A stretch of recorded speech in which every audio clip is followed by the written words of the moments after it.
बंधु माने पवित्र अक्षय तृतीया उपलक्षे आपण मानक समस्त मोर हार्दिक शुभेच्छा एवं शुभकामना।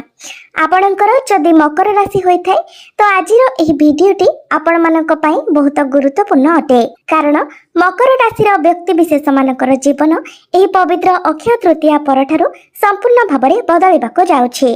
कारण ग्रह नक्षत्र मानकर चलन रे एक बहुत बड़ परिवर्तन हेबाको जाउछि। एही पवित्र अक्षय तृतीया परे तीनोटी प्रमुख ग्रह निजर राशि परिवर्तन करने जाउछंती। सूर्यक समेत देवगुरु बृहस्पति एवं राहु एवं केतु निजर राशि परिवर्तन करने जाउछंती, जहार प्रभाव रे 12टी जाक राशि व्यक्ति विशेष मानकर जीवन रे एक बड़ परिवर्तन हेबाको जाउछि। तो आपणक जीवन रे केउ भली परिवर्तन हेबाको जाउछि? आपणकर स्वास्थ्य, शिक्षा, प्रेम जीवन, वैवाहिक जीवन, भाग्य, क्यारियर एवं व्यापार वाणिज्यर स्थिति एही अक्षय तृतीया परे किपरि रहिबाको जाउछि से विषय रे आजिर एही भिडियो रे आमे माने विस्तार भाबरे आलोचना करिबा। सेथिपाई आपण माने भिडियोटी को शेष पर्यंत निश्चय देखंतु एवं आपणकर जदि मकर राशि होइथाय तो भिडियोटी को लाइक करी चैनलटी को सब्सक्राइब करि दियंतु। कमेंट बॉक्स रे भक्ति एवं श्रद्धार सहित जय श्री विष्णु, जय मां लक्ष्मी निश्चय लिखंतु। तो बंधु माने आसंतु आरंभ करिबा आजिर एही कार्यक्रम को, जहा आपणकर जन्म राशि एवं चंद्र राशि उपरे आधारित अटे। तेबे राशि चक्रर 12 गोटी राशि मध्यरु दशम राशि हेउछि मकर राशि एवं मकर राशिर राष्ट्राधिपति हेउछंती शनि। तेबे पवित्र अक्षय तृतीया परे आपणक कुंडलीर तृतीय भाबरे विराजमान रहिबे शनि, राहु, बुध एवं शुक्र। आपणकर चतुर्थ भाबरे विराजमान रहिबे सूर्य, पंचम भाबरे विराजमान रहिबे देवगुरु बृहस्पति, सप्तम भाबरे विराजमान रहिबे मंगल एवं आपणकर नवम भाबरे विराजमान रहिबे केतु। तेबे बंधु माने 15 मई को गुरु आपणकर पंचम भावरु षष्ठ भाव को चलन करिवे। सूर्य आपणकर चतुर्थ भावरु पंचम भाव को चलन करिवे। सेहि परि 18 मई को राहु आपणकर तृतीय भावरु द्वितीय भाव को चलन करिवे एवं केतु आपणकर नवम भावरु अष्टम भाव को चलन करिवे। तो सर्वप्रथम आसंतु जानि नेबा आपणकर स्वास्थ्य किपरि रहिबो एही पवित्र अक्षय तृतीया परे। तो बंधु माने कुंडलीर प्रथम भावटी होइथाय आपणक स्वास्थ्यर भाव, इम्यूनिटी सिस्टम रा भाव एवं आपणकर प्रथम भावर अधिपति हेउछंती शनि। शनि आपणकर तृतीय भावरे विराजमान अछंती। तेबे तृतीय भावरे शनिकर गोचर को शुभ बोली माना जायथाय। तेबे बुध एवं शुक्र मध्य आपणकर तृतीय भावरे अछंती एवं मंगलकर दृष्टि आपणकर प्रथम भाव उपरे रहुछि। तेणु आपणको 2-3टी जिनिस प्रति ध्यान देबार अछि। तो प्रथमे तो आपण जेतेबेले केवडे ट्रैवल करूछंती ता स्मॉल ट्रैवल हेउ किंबा लॉन्ग ट्रैवल हेउ तो मंगल जेहेतु आपणकर निचस्थ अछंती तेणु आपण खूब शीघ्र थकी पड़िबे। एहा व्यतीत बुध मध्य आपणकर तृतीय भावरे राहुक सहित थिबा हेतु आपणकर स्किन रिलेटेड किछि प्रॉब्लम देखा देबो, इन्फेक्शन, एलर्जी भली किछिटा प्रॉब्लम देखा देबो एवं आपणकर पेट समस्या मध्य देखा देबो। तो आपण बाहर खाद्य को संपूर्ण भावरे अवॉइड करबा उचित। घरे आपण हेल्दी फूड खाइबा उचित। तेबे ए सब आपणक पई माइनर रहिबो। आपणकर इम्यूनिटी सिस्टम भल रहिबो। तो 18 मई पर्यंत ए सब समस्या आपणक टेके देखिबा को मिली पारे। 18 मई परे आपणकर स्वास्थ्य रे आपण सुधार देखिबा को पाइबे। 18 मई परे आपणकर कोनोसी भी स्वास्थ्य समस्या रहिबो नाही। एबे आसंतु जानिबा आपणकर शिक्षा क्षेत्र किपरि रहिबो एही पवित्र अक्षय तृतीया परे। विद्यार्थी मानक पई किपरि रहिबो अक्षय तृतीया परर समय। तो बंधु माने कुंडलीर पंचम भावटी होइथाय आपणकर शिक्षार भाव। आपणक पंचम भावर अधिपति हेउछंती शुक्र। शुक्र आपणकर तृतीय भावरे विराजमान अछंती। तेबे तृतीय भावरे शुक्र उच्चस्थ अछंती। तेणु पाठ पढ़ारे आपणकर डेडिकेशन रहिबो। पाठ पढ़ारे आपणकर कॉन्फिडेंस लेवल बढ़िबो। शनि मध्य आपणकर तृतीय भावरे गोचर करूछंती। तेणु पाठपढ़ा संबंधित आपण जहा किछि करिबा पई चाहुछंती सेथि पई आपणक पई समय बहुत सपोर्टिव रहिबो। आपण एही अक्षय तृतीया परे जदि पाठपढ़ा रिलेटेड किछि भी डिसिजन नेबा पई चाहुछंती तो आपणक पई समय भल रहिबो। आपण जदि किछि एडमिशन करिबा को चाहुछंती किंबा फॉर्म फिल अप करिबा पई चाहुछंती तो समय आपणक पई भल रहिबो। अक्षय तृतीया परे जदि आपणकर किछि एग्जाम अछि तो एग्जाम मध्य आपणकर बहुत भल रहिबो। एबे आसंतु जानिबा आपणकर प्रेम जीवन किपरि रहिबो एही पवित्र अक्षय तृतीया परे।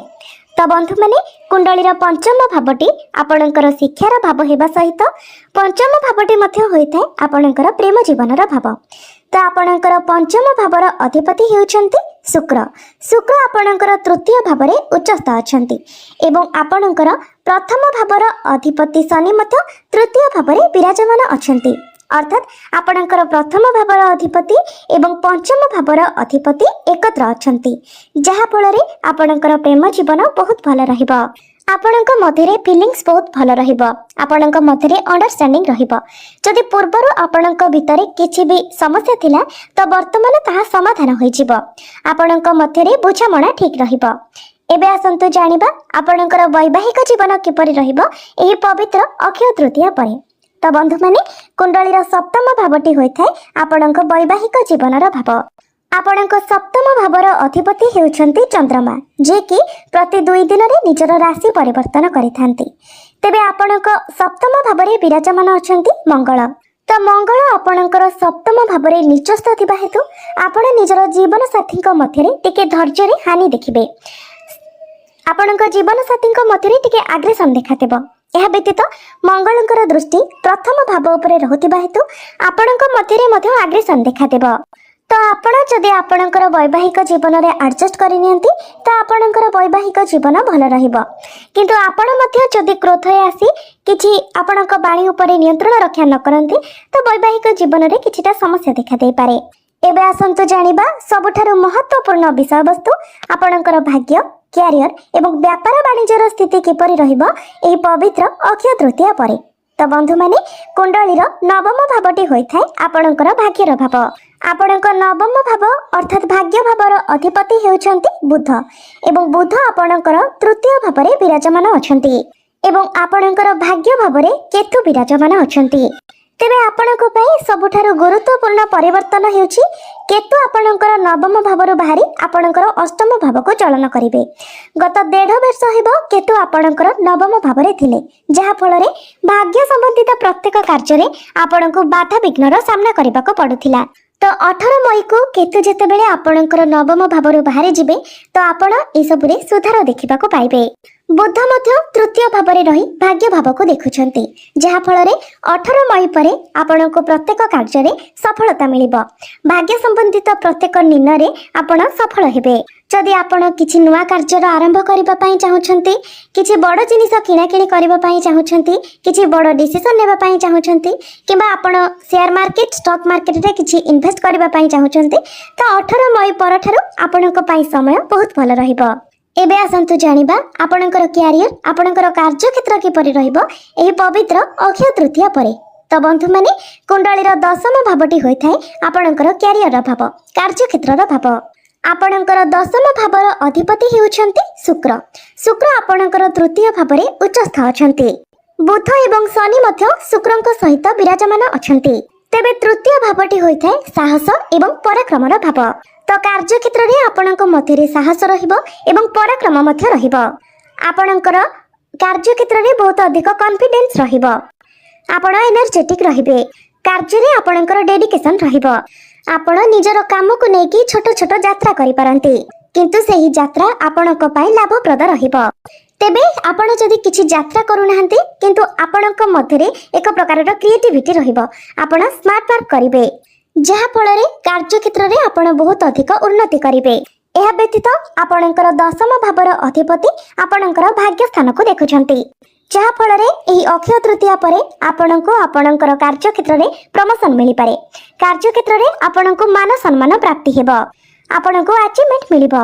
आपण निजर कार्य क्षेत्र रे एक नूतन परिचय सृष्टि करिवे। आपणकर क्यारियर रे आपणक कार्यर प्रशंसा हेबो, कारण शुक्र शनि एवं बुध एकत्र अछन्ति, जहा फଳରେ आपणकर कम्युनिकेशन स्किल बहुत भल रहिबो। आपणकर नेचर मध्य बहुत भल रहिबो, जहा अन्य मानको पसंद आसीबो। तो आपणकर क्यारियर एही पवित्र अक्षय तृतीया परे बहुत भल रहुछि। एहा व्यतीत जो मानक निकट रे कोनोसी चाकरी बाकरी नहीं तो अक्षय तृतीया परे आपणको चाकरी मिलिबार मध्य बहुत अधिक संभावना रहुछि। तेनु आपण चाकरी पाई निजर चेष्टा जारी रखंतु। एबे आसंतु जानिबा आपणकर व्यापार वाणिज्य किपरि रहिबो एही पवित्र अक्षय तृतीया परे। ତେବେ ବ୍ୟାପାର ବାଣିଜ୍ୟ କ୍ଷେତ୍ରରେ ଆପଣଙ୍କୁ ଧ୍ୟାନ ରଖିବାର ଅଛି ଯେମିତି ଆପଣ ଆପଣଙ୍କର ସହକର୍ମୀମାନଙ୍କ ସହିତ ଯେମିତି କୌଣସି ପ୍ରକାରର ଆର୍ଗୁମେଣ୍ଟ ନ କରନ୍ତି। ଯେତେ ପାରିବେ ଆପଣ ନିଜକୁ ଶାନ୍ତ ରଖନ୍ତୁ। ଆପଣଙ୍କର ବ୍ୟାପାର ବାଣିଜ୍ୟ ଅକ୍ଷୟ ତୃତୀୟା ପରେ ବହୁତ ଭଲ ରହିବ। ବ୍ୟାପାର ବାଣିଜ୍ୟରେ ଆପଣଙ୍କର ଖର୍ଚ୍ଚ ବଢ଼ିପାରେ କାରଣ ବ୍ୟାପାର ବାଣିଜ୍ୟକୁ ଆପଣ ଆଗକୁ ବଢ଼ାଇ ପାରନ୍ତି। ଏବେ ଆସନ୍ତୁ ଜାଣିନେବା କିଛି ପ୍ରତିକାର ବିଷୟରେ ଯେଉଁ ପ୍ରତିକାର ଗୁଡ଼ିକ କରିବା ଦ୍ୱାରା ଆପଣଙ୍କୁ ଅଧିକ ମାତ୍ରାରେ ଶୁଭ ଫଳ ପ୍ରାପ୍ତି ହେବ ଏବଂ ଯାହା ସବୁ ଅଶୁଭତ୍ୱ ରହୁଛି ସେସବୁ ଖଣ୍ଡନ ହୋଇଯିବ। ତେବେ ସର୍ବପ୍ରଥମେ ଆପଣ ପ୍ରତ୍ୟେକ ଦିନ ବୁଧଙ୍କର ବୀଜ ମନ୍ତ୍ର 108 ଥର ଜପ କରନ୍ତୁ ଏବଂ ଶନି ଆପଣଙ୍କର ଆରାଧ୍ୟ ହୋଇଥିବା ହେତୁ ଆପଣ ପ୍ରତ୍ୟେକ ଦିନ ଶନିଙ୍କର ବୀଜ ମନ୍ତ୍ର 108 ଥର ଜପ କରନ୍ତୁ। ପ୍ରତ୍ୟେକ ଦିନ ଆପଣ ହନୁମାନ ଚାଳିଶାର ପାଠ କରନ୍ତୁ ଏବଂ ପ୍ରତ୍ୟେକ ଦିନ ଆପଣ ଉଦିତ ସୂର୍ଯ୍ୟଙ୍କୁ ତମ୍ବା ପାତ୍ରରେ ଜଳାର୍ଘ୍ୟ ଅର୍ପଣ କରନ୍ତୁ। ନିଶ୍ଚିତ ଭାବରେ ସମସ୍ତ ଅଶୁଭତ୍ୱ ଗୁଡ଼ିକ ଖଣ୍ଡନ ହୋଇ ଆପଣଙ୍କୁ ଅଧିକ ମାତ୍ରାରେ ଶୁଭ ଫଳ ପ୍ରାପ୍ତି ହେବ। ତ ବନ୍ଧୁମାନେ ଆପଣଙ୍କର ଜୀବନ ମଙ୍ଗଳମୟ ହେଉ, ଏହା ହିଁ ଈଶ୍ୱରଙ୍କ ନିକଟରେ ମୋର ପ୍ରାର୍ଥନା। ଧନ୍ୟବାଦ।